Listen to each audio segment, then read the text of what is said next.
Hey guys, I'm Dimension Jump, and today I'll be reviewing the Joker Smash Bros. DLC, which was released back on April of 2019. Now, this is the first out of the many waves, or for Wave 1, basically, of the Smash Bros. DLC, and Joker is the main rep for Persona, for the Persona series, and I would say like this is an interesting choice because before Joker was released into Smash Bros, I didn't really know that much about Persona or the Persona series, and when Joker was introduced, I and when I got to play him in Persona, or not Persona, in Smash Bros, uh, I wanted to play Persona, and for Joker and his stage Mementos, it's an interesting choice because with Joker, he's got some interesting moves. So he's got um, Aha and that's basically a curse move, which is an attack in the Persona series. He's got his gun and knife, which he can use for some basic attacks. He's got a grappling hook, and if you do a down B, he will like kind of reach for his mask, and that's a sort of not counter, but a sort of power meter move in the sense that every move or every hit that an opponent does to Joker, it will raise up his power meter or power bar, and that will summon his main persona Arsene, and that will give his moves an extra punch. So Aha, it becomes a lot more stronger. I forgot the move what it's called. His gun deals more damage, and for his recovery, Arsene can use his wings. That replaces his grappling hook, and his down B, which he uses to summon Arsene. Well, depending on how many hits his opponent, the opponent does, becomes not only a counter but also a reflect. And I think that's a really cool way of changing a move. Just make it something that's in the game. Now, his stage for Joker, Mementos, is an interesting stage because it's one of the few stages that changes. Now, a lot of the stages change. Like there's some stages that might move locations. There's a stage that might have some parts that might break.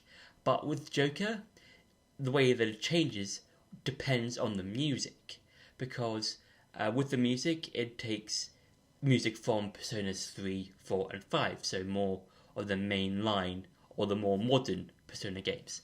And depending on which stage or basically which music you're listening to will change the color of the stage or Mementos. And so like if you're listening to Persona 5, it will be red. If it's Persona 4, it's yellow, and if it's Persona 3, it's blue. And they're all based on and the Mementos, the main stage itself, will have um, different slide changes to each, depending on which music is being played. So, for instance, for Persona, if a Persona 3 music track is being played, you'll see some of the Tartarus clocks, or basically some of the clocks on the stage.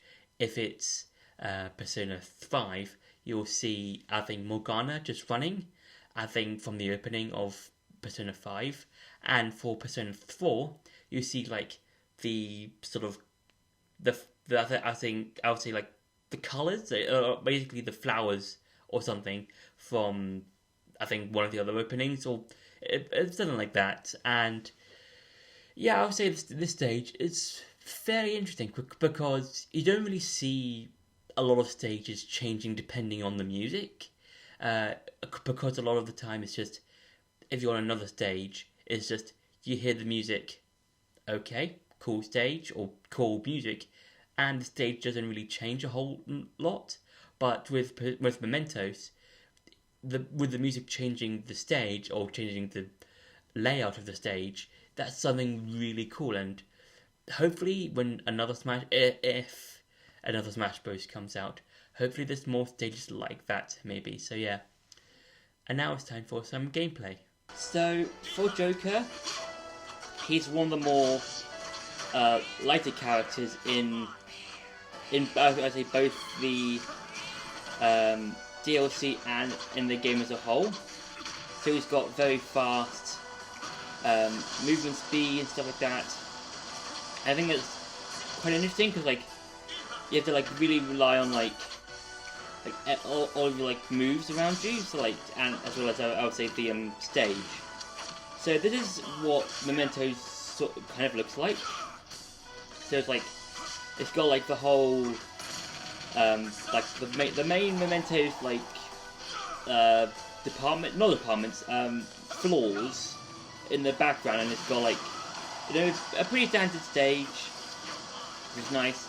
And like I said in the main part of the review, it's got like different, depending on the music, the stage will change a bit. So this stage will stay the same, but like some parts will change a bit. So like not a huge amount, but a small amount. And in the background, you can see that different members of the Phantom Thieves will appear. So you've got the Morgana bus, and then you've got, and right now it's both Yusuke and Makoto, who's Fox and Queen as their codenames. And also, if I can get the Smash Ball, this is, oh, nope, okay, I completely missed. So what I was going to show you was Joker's final smash. Hopefully I can get it again so I can show you his final smash, because Joker's final smash is an all-out attack, which is based on the Persona 5 version, which is like the most well-known one. So yeah, hopefully it's different. Well, hopefully I can show you the thing, and also, so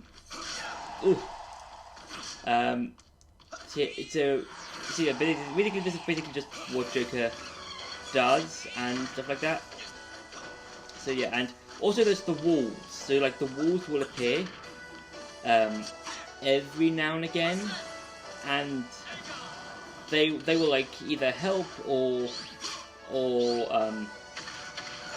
not, because the walls, when they appear, they'll appear on the sides, and oh, see, just now it helped. So if the walls didn't appear, I probably would have been sent into the, I would have been lost of stock. So yeah, so it can help, and sometimes I think it just depends on how much of a percentage you have or your opponent has. So yeah, so I would say use the walls when they do appear to your advantage, because they can be helpful. So for example, if one of the characters has a high percentage, you can basically just smash attack into the wall, and they can, well, into the upper wall or the ceiling, and they can be basically just go off the stage, like just go to the bottom of the stage and just lose a stock. So, oh yeah, okay, Smash Ball, okay. So hopefully I can get it. Okay, so hopefully I don't miss this time. Okay, there we go. So this is what the final smash looks like. So that's basically Joker's final smash, and this is the one that is changed a bit. So this is one that has two endings. So this is one of them, and if a person is at a high enough percentage, it will show this. Otherwise, if you don't, it'll just do the standard thing of just like, oh, you've won effectively. And also, depending on the music, it'll be a different Persona themed music. So if it's Persona 5, it'll be Persona 5 music. If it was Persona 3, it'll be Persona 3 music. Persona 4 music.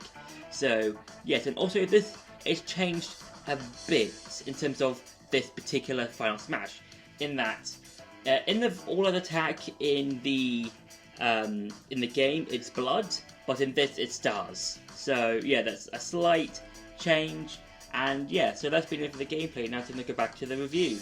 So overall, I would say Joker is a very interesting, or basically just a very surprising first person or first DLC, proper first person DLC character to be introduced, because we did get Piranha Plant as a sort of first DLC character, but he was free. So as a first proper DLC character, Joker was kind of surprising, and I remember I think his announcement trailer was during the time of the Game Awards when he was like introduced, or he was announced to be the first person as the DLC roster, and yeah, and as I said before, Joker was the person, or was the rep that helped me introduce to the Persona series. So I think there's another thing that Smash Bros does really, really well, where you have all of these different characters from well-known franchises. Some you might have heard of, like the Mario series, the Zelda series, Sonic, Pokemon, and a lot of other series. But then you've got someone like Joker, someone who's from series that you might not have heard about, and that makes you want to try and find and play the game. And I think as a whole, I suppose this character and this stage, I think since playing Persona 5 and Persona 5 Royal and the various Persona 5 spin-offs, I would say Joker as a character is done really well as a fighter in Smash Bros, because his moves are straight out of the games. They are nicely well done. I do enjoy how he can use his persona quite well, and you will have to either hit your deal enough damage to summon Arten, or have your opponents deal enough damage to you so you can use him and stuff like that.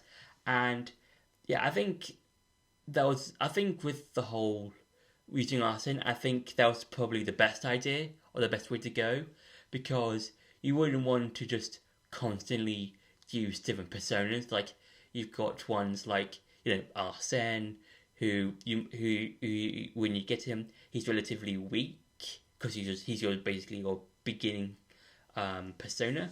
And then you've got other ones like Saint Denial or Satan, or various other stronger personas that can use devastating moves. And yeah, that would have probably been a bit too overpowered. So just keeping it to one persona was really, really, really cool. And I think the best possible option overall. So yeah.